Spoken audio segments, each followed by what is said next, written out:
আমার পরিবারের সমস্ত বন্ধুদের জানাচ্ছি শুভ সকাল। আর আশা করছি আজকের ব্লগটা তোমাদের ভালো লাগবে। তাই ব্লগার মুনমুন চ্যানেলে তোমাদের জন্য নতুন একটা ব্লগ নিয়ে চলে এসেছি। পুরো ভিডিওটা দেখার জন্য সবাইকে অনেক অনেক স্বাগত। যে যেখান থেকে ভিডিওটা দেখছো তোমরা সবাই ভালো আছো, আগামী দিনেও ভালো থেকো, সুস্থ থেকো। এই যে বাবা এখন হাঁটতে গিয়েছিলেন সকালবেলায়, আর কত ফুল তুলে এনেছে পলিথিনে। তার মানে আমাকে আজ কম ফুল তুলতে হবে। গাছের ফুল গাছেই দেখতে ভালো লাগে। সংসার সুখের হয় রমণীর গুণে, এই কথাটা যেমন বাস্তব সত্য, তেমনই এই সুখের পেছনে একটা ছেলেরও অনেক হাত থাকে। পরিবারে একটা রমণী যতটাই সুখ আনতে পারে, তার পেছনে কিন্তু তার স্বামীরও অনেকটাই হাত থাকে। এটাও কিন্তু বাস্তব সত্য, আর সেটাই আজ তোমাদের সামনে তুলে ধরবো। তো পুরো ভিডিওটা দেখো, আশা করছি ভালো লাগবে। আর বেশি বকবক না করে এখন কাজকর্মগুলো সকালবেলায় সেরে নিই। সত্যি বলতে কি বলো তো বন্ধুরা, আজ আমার শরীরটা খুব একটা ভালো নেই। তাই এই যে সকালবেলায় এখন উঠে তো কাজকর্ম করতেই হবে। আর সংসার ছেড়ে কোথায় পালাবে, সংসারের কাজকর্ম করতে হবে, না করলে সেইগুলো তো পড়েই থাকবে। আর তাই সকালেই উঠে করে যত শরীর খারাপই হোক, এগুলো আমাদেরকে করতেই হয়। ঝাড় দেওয়া, বাসন মাজা, কাপড় কাচা, মানে স্টেপ বাই স্টেপ এক একটা কাজ। সঙ্গে বাচ্চাকে সামলানো, পরিবারের সবার কি দরকার না দরকার, কে কী খাবে, এগুলো না আমাদের যত শরীর খারাপই হোক এগুলো কোনোভাবেই আটকাবে না। এই জন্যই কথাই বলে যে যেত যাই হোক, একটা পরিবার সুখী হয় রমণীর গুণে। আর সেই রমণীর গুণটাই রয়েছে প্রত্যেকটা বাড়ির প্রত্যেকটার বউদের মধ্যে।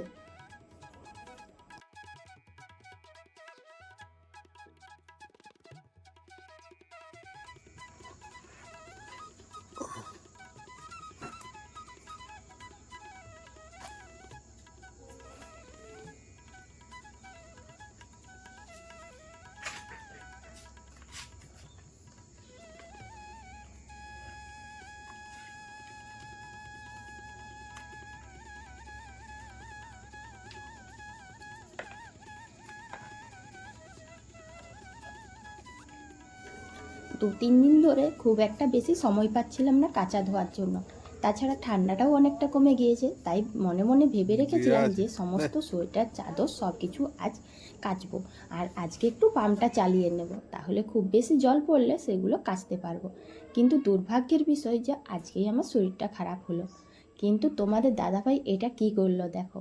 যেহেতু ও আজকে বাড়িতে আছে আর একটু সুযোগ পেয়েছে, তো বললো যখন শরীরটা খারাপ তাহলে আমি কেচে দিচ্ছি। এই দেখে দেখো আমি মানে কাপড়গুলো ভিজিয়ে ভেতরে কাজ করছিলাম, আর সেই সুযোগে কাচতে বসে গিয়েছে। তো আমাকে না অনেকবারই বলেছিল যে আমি কেচে দেবো কেচে দেবো, আমি বারণ করেছিলাম। তো আমি না কোনোভাবেই ভাবতে পারিনি যে ও এই কাজটা করবে, মানে পারে করতে, আগেও করেছে, কিন্তু আজকে যে এরকম না বলে হঠাৎ করে বসে যাবে কাচতে, সেটা আমি ভাবতে পারিনি। একদিকে শরীরটা খারাপ, মনে হচ্ছে কেচে দিচ্ছে, আর অনেকগুলো কাচার, প্রায় 4-5 বালতি। তো সেই জন্য মনে হচ্ছে ঠিক আছে কেচে দিচ্ছে, এটা ভালোই। কিন্তু আবার মনে হয় কি, সারাদিন যে এত খাটাখাটনি করে, এরপরে তো ধরো আবার অনেক তার কাজ আছে, তাহলে এতগুলো কাচা ধোয়া করলে তারও তো পরিশ্রম হবে, শরীর দুর্বল লাগবে। তো কাজটা করতে দিতে ইচ্ছে হলো না, কিন্তু তবুও বারণ করার পরও দেখলাম যে নেমে পড়েছে। আর দেখো আমি একটু কিছু বললেই বকবক করছে আমার সাথে, যে কেচে দিচ্ছি, এটাই তো তোমারই তো ভালো, তোমারই তো শরীরটা ঠিক থাকবে, আর তুমি অন্য কাজগুলো করো। অনেক বকাবকি করে শেষ পর্যন্ত আর পারলাম না, তাই চলে এলাম ফুল তুলতে। যেহেতু এই কাজটা তো করতেই হবে, তাই যেগুলো আমার দ্বারাই হবে, আমাকেই করতে হবে, সেই কাজগুলো আমি করে নিচ্ছি।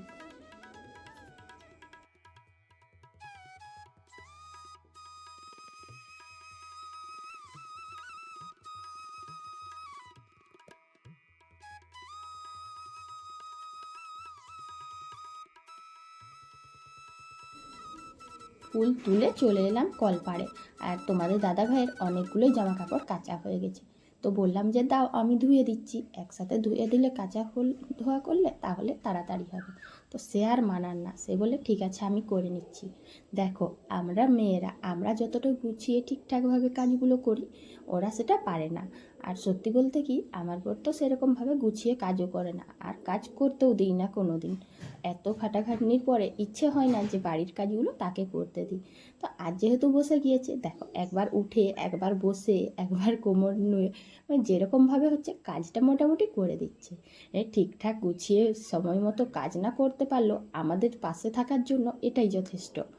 আর একবার গিয়েছিলাম, যে বললাম যে দাও আমি ধুয়ে দিচ্ছি, না, বললো যে বাথরুমে যে জামা কাপড়গুলো ছিল, আসলে কালকে একটু দেরি করে স্নান করেছিলাম, সেটাও দেখেছিল যে জামা কাপড়গুলো বাথরুমে রয়ে গিয়েছিলো, তো সেইগুলো বললো যে এনে দাও, তাহলে একসঙ্গে সবগুলো কাচা ধোয়া হয়ে যাবে, অন্তত আর একটা দিন মাঝে গ্যাপ থাকবে, কাচা ধোয়া করতে হবে না। তো দেখো কতগুলো ধুয়ে নিয়েছে, তারপরে আর কয়েকটা মাত্র আছে, আর আমাকেও বললো যে দাও ওগুলোও ভিজিয়ে দাও। বাবা এই জামবাটিটা নিয়ে বেরিয়েছিলেন, ভাবছিলেন যদি পেঁপে পাওয়া যায়, কিন্তু পেঁপে গাছগুলো এত উঁচু যে ওটা তোমাদের দাদাভাই না পারলে আর আমি না পারলে কেউই পারতে পারবে না, বাবা পারতে পারেন না, লাঠি নিয়ে পারতে হবে, তাই বাবা এদিক ওদিক তাকাচ্ছিলেন। তারপরে একটা ছোট গাছ দেখতে পেলেন, যেটার থেকে হাত দিয়ে একটা ছোট পেঁপে পাওয়া যাবে, তো সেটাই আনতে গিয়েছেন। জানো তো বন্ধুরা, একটা পরিবারে একটা রমণী যতটাই কাজ করুক, যতটাই সুখী রাখুক, তার তো শরীর সুস্থ অসুস্থ সবই থাকে। এক দুবার তো সংসারের এত কাজ থাকে, মনে হয় যেন ঘর ছেড়ে পালিয়ে যায়, কিচ্ছু ভালো লাগে না। কিন্তু সেটা তো আর করার নয়, সংসার তো করতেই হবে, আর সংসার করতে গেলে সমস্ত রকম কাজকর্মও করতে হবে, সমস্ত রকম সুখ দুঃখ আমাদেরকে মেনে নিতে হবে। হ্যাঁ, একঘেয়েমি করতে করতে আমাদের একটু মন মানসিকতা অনেকটাই নিচে নেমে যায়, আর ধৈর্য ধরে না। কিন্তু যখন পাশে এইরকম একজনের সাপোর্ট পাওয়া যায়, ছোট ছোট 2-4 মিনিটের যদি কেউ হেল্প করে, তাহলে মনটা আবার অনেকটাই এনার্জি উঠে যায়। কারণ মনের মধ্যে একটা এত সতেজতা থাকে, তখন সারাদিন কাজ করলেও আর কিচ্ছু মনে হয় না, না ও তো একটা কাজ করে দিল। সেটাই, এই যে এখন দেখো তোমাদের দাদাভাই কতগুলো কাপড় নিয়ে এক মনে কেচে যাচ্ছে, আমি কিন্তু এতে শান্তিও পাচ্ছি না, শুধু উসফুস করছি, এদিক ওদিক করছি। আর ও শুধু আমাকে অর্ডার করে যাচ্ছে যে তাড়াতাড়ি তোমার যা ছোট ছোট কাজগুলো আছে সেগুলো করে নাও।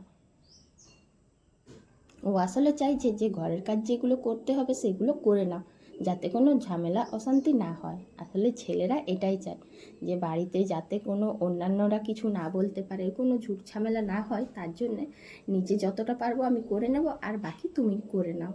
তাহলে এতে ও শান্তি থাকবে, আমিও শান্তিতে থাকবো, আর পরিবারও শান্তিতে থাকবে।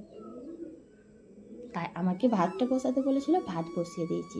আর এখন দেখো সব কাঁচা ধোয়া হয়ে গেছে, তাই কোমরে গামছা বেঁধে নেমে পড়েছে কাপড়গুলো ধুতে।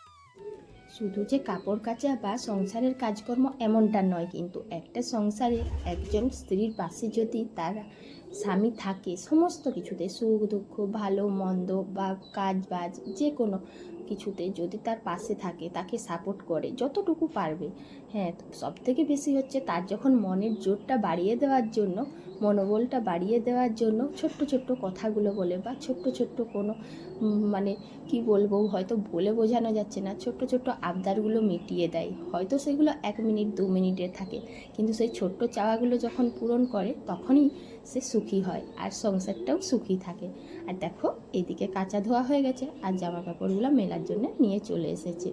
আমি কিন্তু তার মধ্যে টুকটাক কাজ করে একবার দুবার পাশে যাচ্ছি, যে আমাকেও দাও, কারণ কি বলো তো, এখন একটু শরীরটা ভালো লাগছে, আর একটু ভালো লাগলে না মনে হয় না যে অন্যকে দিয়ে কাজ করায়।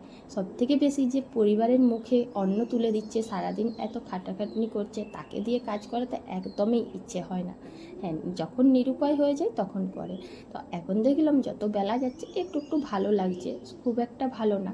তো আমি দাঁড়িয়ে আছি, ও শুধু বলে যাচ্ছে তুমি তোমার ভিডিও করো, আর আমি যে ভিডিওটা করছি এটা তোমাদের সাথে সত্যি বলছি শেয়ার করার ইচ্ছে ছিল বলে, তাই ও কিন্তু জানে না যে ওর ভিডিও করছি। আসলে ওর ভিডিও আমি শেয়ার করি এগুলো ও চায় না, যে তোমার ভিডিও তুমি ব্লগ করছো তুমি করো, ও হেল্প করে দেয় এইটুকুই যা। আর আজকে কিন্তু ওর অজান্তেই ভিডিওটা করছি।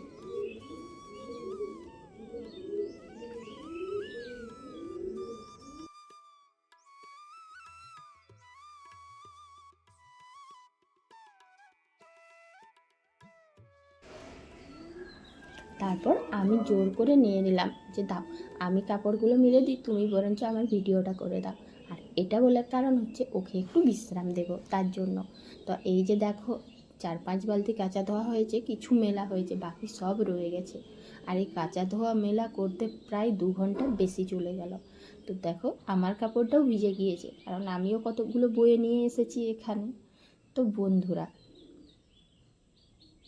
একটা সংসার কিন্তু সুখী হয় যতটা রমণীর গুণে, ঠিক ততটাই কিন্তু থাকে তার পরিবারের বা তার স্বামীর, একটা পুরুষের, বলতে গেলে একটা পুরুষের সাপোর্টে। একটা পুরুষ পাশে না থাকলে কখনোই একটা সংসারে একটা রমণী পুরো পরিবারে সুখী হতে পারে না। একজন রমণী সুখী না হলে সেখানে সংসার কী করে সুখী হবে। আর সত্যি বলতে কি বলো তো বন্ধুরা, একজন স্ত্রীকে সব থেকে বেশি সুখে রাখতে পারে একজন পুরুষে।